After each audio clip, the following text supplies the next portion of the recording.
दोस्तों, आप बाबूलाल में आपका स्वागत है। दोस्तों, ये देखो 2 स्टेटर हैं और ये दोनों स्टेटर 14+14 हैं दोस्तों।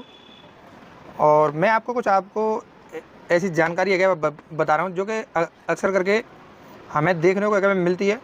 और ये वीडियो अगर आपके लिए बहुत ही काम की रहने वाली है, क्योंकि आपको कुछ ऐसी जानकारी है क्या बता रहा हूँ जो कि आपको जानना बहुत ही ज़रूरी है दोस्तों। देखिए दोस्तों, जैसे कि देखो, पंखा फूकने का कई कारण होता है। जो पंखा जब फूक जाता है मोटर, उसके कई रीज़न होते हैं। देखो, सबसे पहले कस्टमर क्या करता है, ये देखो कैपेसिटर है, ये 2 कैपेसिटर हैं। देखो, एक 3.25 का और एक हमारा 2.5 का। तो हम तो जितने भी पंखे जब वाइंडिंग करके जब देते हैं कस्टमर को, तो 2.5 का ही कंडेंसर उसमें डालते हैं। होता क्या है कि कुछ समय के बाद वो कम घूमना स्टार्ट हो जाता है। ऐसी कंडीशन में आदमी क्या करता है भाई, कि सब दुकान से जाके और उससे बोलता है ऐसा कंडीशन दे कि मेरा पंखा अच्छी हवा दे। बस वहीं सारा फोल्ड हो जाता है। ये मान लो, अच्छे के चक्कर में वो क्या दे देगा आपको 3.15 यानी कि 3.25 का। अब 3.25 के से आपका चलेगा तो बहुत अच्छा, पर अगर जरा भी अगर लाइट बढ़ गई तो आपका दोस्तों नुकसान हो जाएगा। और ये मान लो अक्सर करके, अब देखो, ये दोनों पंखे मेरे पास जो ये रखे हैं 14+14 स्टेटर, ये दोनों ही ये मान लो कंडेंसर की वजह से फूके थे। कस्टमर ने खुद जानबूझ के फूक दिया, ये मान लो, ऐसे कह सकते हैं, क्योंकि उसे नॉलेज नहीं थी और उसने बस यही बोला कि कबानी पंखा कम चल रहा है और मुझे कोई ऐसा कंडेंसर दीजिए कि फास्ट चले। तो फास्ट के चक्कर में कुछ नुकसान भी होते हैं। नुकसान ये होता है कि 3.25 का कंडेंसर दौड़ाएगा तो खूब अच्छे से, पर जरा भी अगर लाइट बढ़ गई तो ये अंदर वाली जो कॉइल है, वो कॉइल हमारी जल जाएगी सारी, आपका पंखा बेकार हो जाएगा। बाहर वाली कॉइल आपको सफा दिखेगी और जो अंदर वाली जो कॉइल होगी वो काली पड़ जाएगी।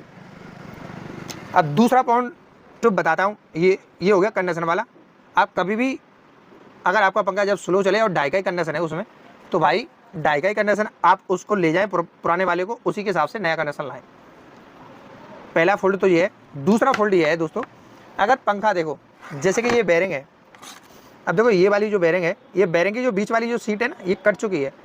मैं आपको दिखा दूँ, देखो मैंने काफ़ी पंच वगैरह लगा के और जब जगह ये स्प्रिंग फंसाई है तो ये इसकी साफ्ट भी कट गई और ये इसका जो अंदर वाला ये इसका जो बेरिंग वाला जो सीट का है वो भी इसका लूज हो चुका है। ऐसी कंडीशन में अगर आपका पंखा आवाज़ करे, जरा भी कट की अगर आवाज़ करे, का कोई कैसी भी आवाज़ करे, तो तुरंत मिस्त्री पे दिखाएं और जो आपकी कमी है समय रहते वो ठीक हो जाएगी। बेरिंग चेंज हो जाएगी, पंखा आपका सही हो जाएगा, फूकने से बच जाएगा। दूसरी बात होती है, तीसरी बात बताता हूँ आपको। दो बात तो हो चुकी, अब आपको मैं तीसरी बात बताता हूँ। आपका अगर पंखा चू चाहे अगर आवाज़ करे, किर की अगर आवाज़ करे, तो आप समझ जाएं कि हमारा जो पंखा है उसकी जो ग्रीसिंग है वो पजट चुकी है। अब वो ग्रीसिंग के लायक हो चुका है, तो ऐसी कंडीशन से भी पंखा आपका फूक जाएगा।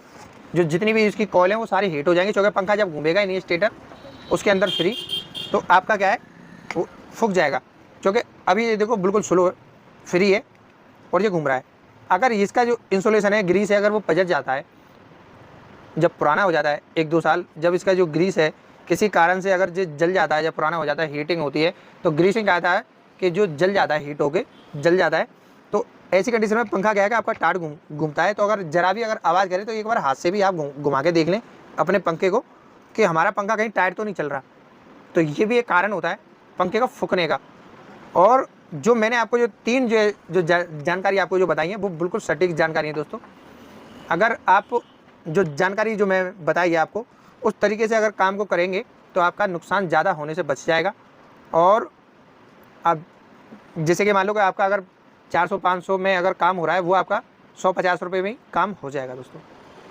तो यही थी आज की जानकारी अच्छी लगी तो वीडियो लाइक और चैनल सब्सक्राइब करके जुड़ जाएँ। और इस चैनल का माध्यम केवल एक ही है, आप लोगों को कुछ जानकारियाँ देना और आपके कम से कम खर्चे में काम करना।